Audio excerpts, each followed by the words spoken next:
여러분 안녕하세요. 저는 축복의 사람이란 이름으로 활동하고 있는 찬양 사역자 또 시생 가수로도 불리는 박요한이라고 합니다. 안녕하세요.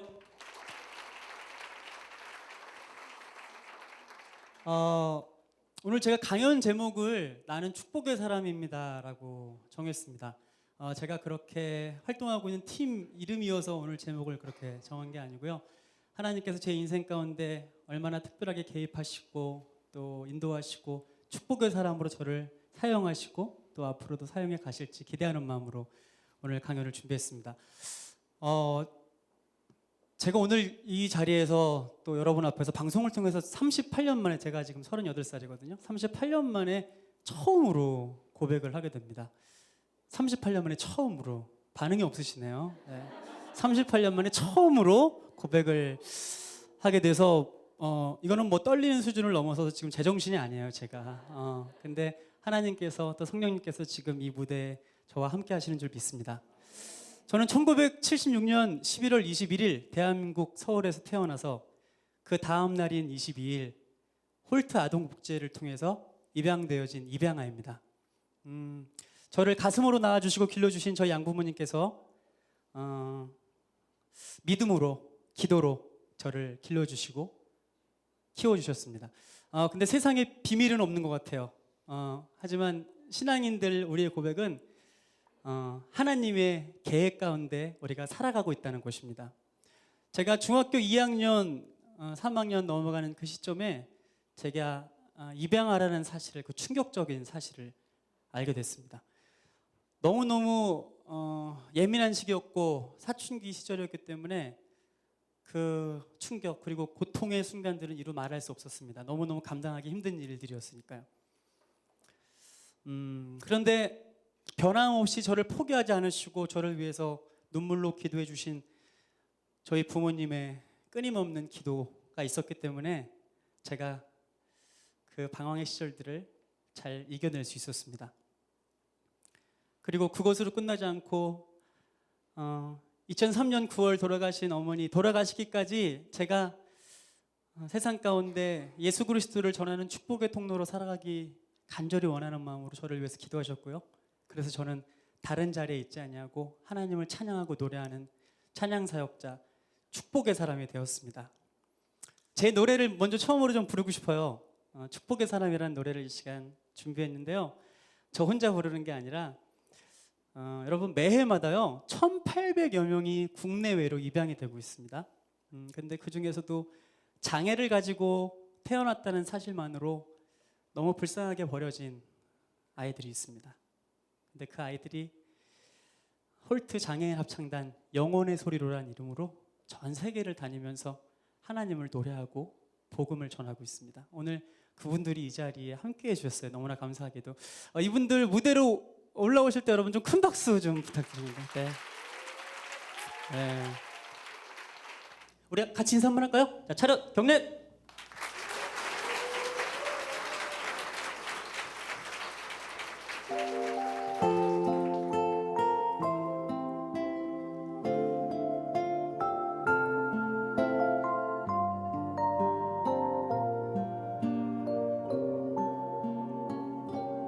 주께 힘을 얻고 그 마음에 시온의 대로가 있는 그대는 하나님의 축복의 사람이죠. 주님 그대를 너무 기뻐하시죠. 주의 집에 거하기를. 주의 집에 거하기를 사모하고 주를 항상 찬송하는 그대는 하나님의 축복의 사람이죠. 주님 그대를 너무 사랑하시죠. 그대 섬김은 아름다운 찬송 그대 헌신은 향기로운 기도 그대가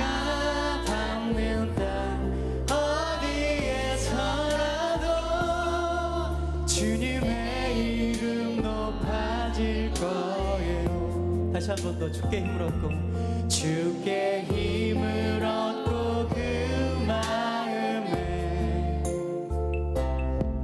지원의 대로가 있는 그대는 하나님의 축복의 사람이죠. 하나님의 축복의 사람이죠. 주님 그대를 너무 기뻐하시죠. 주의 집에 거하기를 사모하고 주를 항상 찬송하는 그대는 하나님의 축복의 사람이죠. 주님 그대를 너무 사랑하시죠. 그대 섬김은 아름다운 찬송 그대 헌신은 향기로운 기도 그대가 밟는 땅 어디에서라도 주님의 이름 높아질 거예요. 이 시간에요, 우리 이 자리에 계신 분들 그리고 방송을 보시는 분들 옆에 계신 분들에게 이렇게 고백하면 좋을 것 같아요. 당신은 축복의 사람입니다. 한번 고백할까요? 당신은 축복의 사람입니다. 당신은 축복의 사람입니다. 그대 섬김은 아름다운 찬송 그대 헌신은 향기로운 기도 그대가 밟는 땅 어디에서라도 주님의 이름 높아질 거예요. 옆에 분들 축복해 주세요. 그대 섬김은 아름다운 찬송 여러분의 귀한 헌신은 그대 헌신은 향기로운 기도 그대가 밟는다. 그대가 밟는 땅 어디에서라도 주님의 이름 높아질 거예요. 우리 영혼의 소리로 합창단 축복해 주시겠어요? 그대 섬김은 아름다운 찬송 여러분의 귀한 헌신은 그대 헌신은 향기로운 기도 그대가 밟는 땅 어디에서라도 주님의 이름 높아질 거예요. 다시 한번 우리를 축복의 사람으로 부르신 하나님께 우리 큰 영광의 박수 올려드리겠습니다. 자, 차렷 경례. 네, 여러분 우리 합창단분들 내려가실 때까지 박수 한번 주시겠어요? 감사합니다. 사실 제가 그 몇 해 전에 영혼의 소리로 음악회 정기 음악회에서 제가 게스트로 갔다가 만나게 됐고요. 근데 몇 년 전에는 세계 오스트리아에서 열리는 세계 합창대회에 나가셔가지고 특별상, 우수상, 감동상 너무 많은 상들을 받으셨어요. 앞으로도 영혼의 소리를 통해서 다른 것들이 드러나는 것이 아니라 살아계신 하나님의 능력 그리고 은혜만이 드러나는 통로로 우리 합창단분들이 쓰임받을 수 있도록 여러분 많이 기도해 주십시오. 제가 이어서 두 번째 제 인생의 축복과 기적을 말씀드리고 싶습니다. 38년 만에 하나님께서 이 고백을 하게 하셨어요. 그리고 어떻게 이 은혜를 전할 수 있을까 고민하고 기도하던 중에 하나님께서 제 고백을 담은 책을 이렇게 쓰게 만드셨습니다. 근데 너무 공교롭게도 책이 오늘 녹화하는 바로 오늘 책이 출간이 됐어요. 예, 저희 가족들이 많이 오셨네요. 가족들이 그래요. 근데 저는 책을 쓰는 뭐 작가도 아니고 글솜씨도 없어서 사실 걱정이 됐어요. 어떻게 책을 쓸 수 있을지. 근데 하나님께서 책을 쓰는 그 순간순간마다 말 그대로 현재 진행형으로 역사하시더라고요. 책의 모든 챕터들을 하나님께서 매일매일 허락하시고 글들을 적어 내려갈 수 있도록 그렇게 책을 하나님께서 써 내려가셨습니다. 너무 놀라운 사건은 기대하지도 생각하지도 않았던 38년 만에 저를 낳아주신 친엄마 생모를 만나게 됐어요. 홀트 아동복지회에서도 행운이라는 표현을 수도 없이 써가면서 이거는 너무 기적이라고 말씀을 해주셨습니다. 저는 친엄마를 만나기로 한 그 약속날 마음속으로 정말 제가 최면을 걸으면서 자기 암시를 하면서 갔습니다. 절대 울면 안 되겠다. 왜냐하면 나마저 울면 우리 엄마가 너무 무너질 것 같은 거예요. 그래서 절대 울지 말아야지, 밝은 얼굴을 해야지 라고 마음을 꼭 먹고 갔습니다. 변함없이 엄마는 저를 보자마자 정말 오열을 하시더라고요. 그때 제가 울고 있는 엄마를 꼭 안아드리면서 이거는 정말로 아무리 생각해도 제가 한 게 아닌 것 같아요. 꼭 안아주면서 제가 활짝 웃으면서 우리 엄마한테 그 얘기를 했습니다. 엄마, 내가 이 얘기를 하는 것도 너무 우습지만 감히 고백하자면 나는 엄마를 한 번도 원망해 본 적이 없어. 나는 엄마를 용서해. 근데 그 고백은 제가 한 게 아니라 이미 예수 그리스도의 그 십자가로 말미암아 이미 우리 어머니를 사랑하시고 용서하신 예수님의 고백이었습니다. 그래서 안아주면서요 같이 울고 활짝 웃으면서 얘기도 나누고 손도 붙잡고, 너무 신기한 게 38년 만에 만났는데 야, 핏줄이 이렇게 무서운 거구나 라고 느낄 정도로 손을 붙잡고 안고 있는데 하나도 어색하지가 않은 거예요. 너무너무 행복했어요. 그리고 어머니의 살아왔던 그 녹록치 않은 시간들을 듣게 됐어요. 첫 가정이 깨어지는 아픔을 겪으셨고, 그리고 그렇게 살아가시면서 아들 하나를 키우시면서 힘들게 살아오셨고요. 사업도 해보시고 장사도 해보시고 많은 몸부림을 쳐봤지만 할 때마다 실패하고 되지 않았어요. 그런데 그럴 때마다 변함없이 인생 가운데 자신에게 돌아오는 그런 회개의 마음들, 자책들이 있었어요. 그건 바로 내가 우리 아들을 버려서 이 고통을 받고 있구나. 내가 이렇게 평생 살면서 되는 일이 없구나 라고 죄책감을 가지고 고통 가운데 살아가셨더라고요. 그 얘기를 들으면서 저는 깨달을 수 있었습니다. 38년이라는 오랜 시간이 지났지만 그럼에도 불구하고 우리 엄마를 신앙이 있는 크리스천으로 살아가게 하시고, 그리고 힘들고 어려운 터널을 지날 때마다도 기도하게 하셔서 결국에는 마침내는 38년이라는 시간이 흘러서 하나님께서 그 딸의 기도를, 우리 엄마의 기도를 들어주시고 응답하셨구나. 저를 만나게 하시고요. 네, 제가 뭐 그런 멘트를 생각했겠습니까? 엄마, 나는 엄마를 한 번도 원망한 적 없어. 엄마를 용서해. 봐봐, 나 다른 일을 하는 게 아니라 하나님을 노래하고 찬양하는 찬양 사역자로 하나님께서 나를 사용하시고 있잖아. 이 이야기를 듣는 순간 엄마 안에 평생 해결되지 않을 것 같았던 이 멍울들이 한 번에 다 사라졌다고 합니다. 저는 그 얘기를 듣고 하나님께 드려지는 기도는 우리가 그 때를 알 수는 없지만 반드시 응답되는구나, 반드시 이루어지는구나, 저는 그것들을 깨닫게 됐습니다. 저는 이번 제 책을 통해서 또 친엄마의 만남을 통해서 저는 그 이야기들을 전하고 싶어요. 이 방송을 보시는 혹 입양 아이들이 계시다면 그 마음 가운데 분노보다는 더 특별한 하나님의 계획과 놀라운 주님의 인도하심 가운데 속한 You are special, 더 특별한 사람들이라는 마음들이 모두에게 자리했으면 좋겠습니다. 그리고 하나 더 깨달은 건요, 제가 친엄마를 만나니까 평생을 죄책감 가운데 살아가잖아요. 자책 가운데 살아가요. 하는 일이 안 되면 내가 벌 받는 거야, 내가 우리 아들을 버려서 이렇게 고통당하는 거야 라고 생각하시는데, 저는 감히 부탁드리고 싶습니다.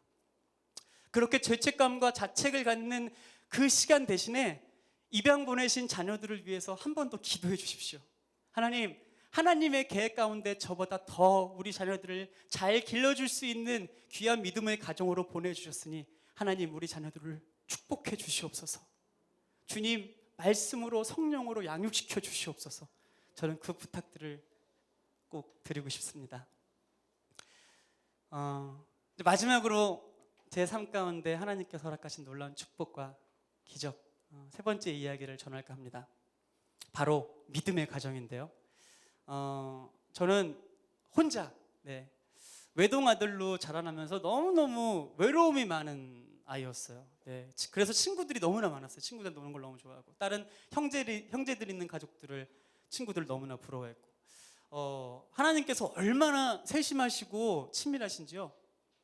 그런 저의 이렇게 외로움을 아시고 저한테 너무너무 사랑스러운 아내를 허락하셨습니다. 근데 제가 그 아내를 만났던 시점에는요, 저는 가난한 찬양 사역자였고 저 멀리 시골에 있는 교회에서 교육 전도사였고 너무너무 정말 이 자매랑 결혼하고 싶은데 제가 갖춰져 있는 게 너무 아무것도 없는 거예요. 너무나 부족한 사람이었고 마음만으로 그저 혼자 절절 끓고 있는 그런 상황이었습니다. 근데 온 천지 만물, 우주 만물을 창조하신 하나님, 네. 하나님께 불가능이 없잖아요. 제가 저는 계속 좋아하는 마음으로 대시를 하고 교제하고 싶고 정말 하나님께서 우리를 만나게 하셨다라는 이런 뭔가 좀 강압적인 메시지로 자매에게 계속 다가갔지만 자매의 마음이 너무 완강한 거예요. 절대 마음 문이 열리지 않는 거예요. 저는 앞에서 이렇게 얘기하면 오히려 거부감만 들겠다. 저는 그때부터 더 빡세게 기도를 하기로 시작했습니다. 그리고 밤마다 제가 정말로 밤마다 그렇게 제가 전도사로서 참 부끄러운 고백이지만 그렇게 열심히 기도해 본 적이 처음인 것 같아요. 밤마다 제가 무릎 꿇고 하나님께 기도를 드리는데 열방을 품고 기도를 하는 게 아니라 주님 이 자매를 제게 주시옵소서. 자매를 품고 너무너무 뜨겁게 기도를 했던 거예요. 근데요 결국에는 하나님께서 제 기도를 응답하시더라고요. 네, 박수 한번 쳐주세요. 네. 그렇게 차갑고 차더니요, 네, 딱 손을 긋던 자매가 저한테 먼저 오늘 전화하더니 전도사님 정말 뜬금없이 전도사님 아직도 저 좋아하세요? 그 고백을 저한테 하는 거예요. 그러니까 마음이 점점 기도하면 할수록 자매의 마음이 점점 이러면 안 되는데 하면서 저한테 오는 거죠. 네, 그 고백이 있는 통화 이후에 그때부터 교제를 시작했고요. 1년도 되지 않아서 결혼식을 올리고 저는 뭐 가진 것 없는 사람이었지만 제 아내는 이태리에서 디자인을 전공한 유학파 출신. 네, 하나님께서는 정말 기도의 배로 응답을 해주시더라고요. 그렇게 믿음의 가정을 이루는 것으로 끝나는 것이 아니라 제가 혼자서 외로웠다 그랬잖아요. 결혼한 지 4년 만에 애들 3명을 빡빡 주시는 거예요. 그냥 4년 만에. 너무 감사한 건요, 자녀들을 키워가면서 하나님의 더 놀라운 계획들을 많이 깨달아가는 것 같아요. 하나님께서 사랑하셔서 좀 모든 것들을 계획하시고 또 우리 자녀들을 허락하셔서 자녀들을 통해서 나를 향한, 우리 가족을 향한 하나님의 더 깊은 마음들을 깨닫게 하시는구나. 특별히 살아계신 하나님을 만나지 못하면 저 역시 그랬다면 아마 가장 밑바닥에서 내 인생은 이렇게 정해져 있구나라는 생각으로 고통의 굴레를 계속해서 걸어갈지 몰라요. 하지만 예수 그리스도를 만나는 순간 우리의 인생은 축복의 인생으로, 축복의 사람으로 변화되어질 줄 믿습니다. 이 자리에 계신 분들, 방송을 보시는 분들이 앞으로 저의 사역을 위해서 많이 기도해 주시고 응원해 주시면 요한의 고백을 통해, 저의 사역을 통해 많은 이들에게 다시 한번 희망을 줄 수 있는 메신저로 쓰임받을 수 있을 줄 믿습니다. 마지막 곡 노래 한 곡도 준비했어요. 성소로라는 찬양인데요, 첫 가사가 이렇습니다. 하늘과 땅이 만들어지기도 전부터 주님은 내 모습 보고 계셨네. 태중에 나의 형질 이루어지기도 전에 주님은 내 이름 알고 계셨네. 이 자리에 있는 모든 분들, 방송을 보시는 모든 분들, 하나님의 계획 가운데, 이 땅 가운데 파송된 축복의 사람인 줄 믿습니다. 이 찬양 들려드리고요, 저 축복의 사람 박요한은 인사드리겠습니다. 여러분 감사합니다.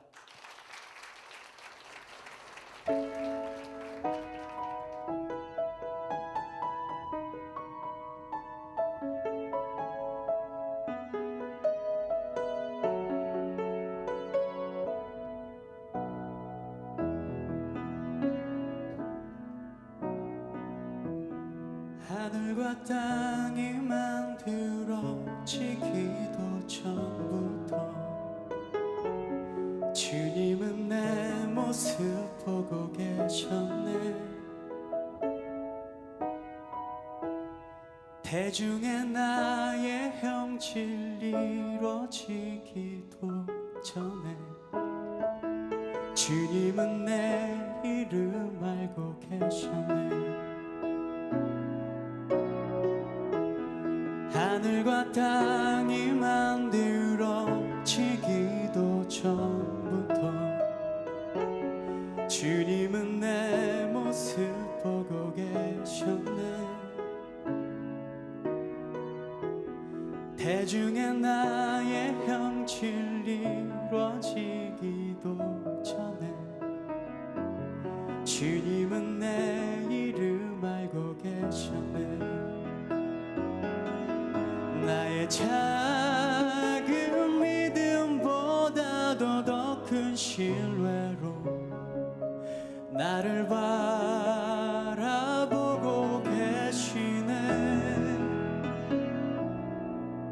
나의 상한 마음보다도 더 큰 아픔으로 나의 영혼을 감싸주시네. 나의 많은 죄보다도 더 큰 은혜로 나를 주의 보좌로 인도해 주시네.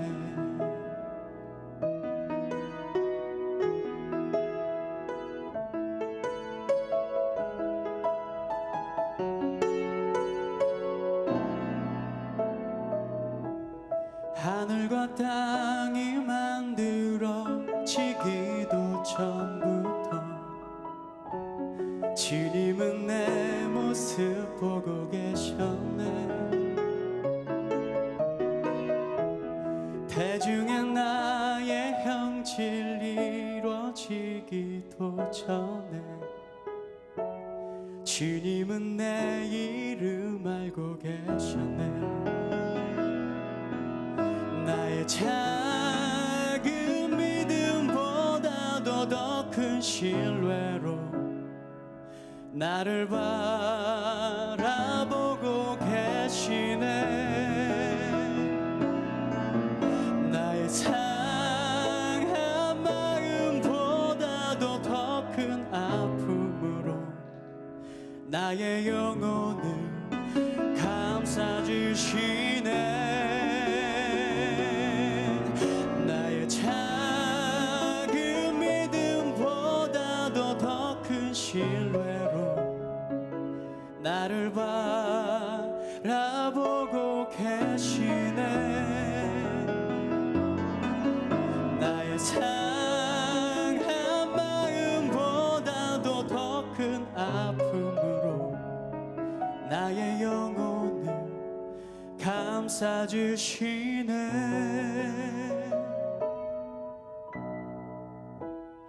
나의 많은 죄보다도 더 큰 은혜로 나를 주의 보좌로 인도해 주시네.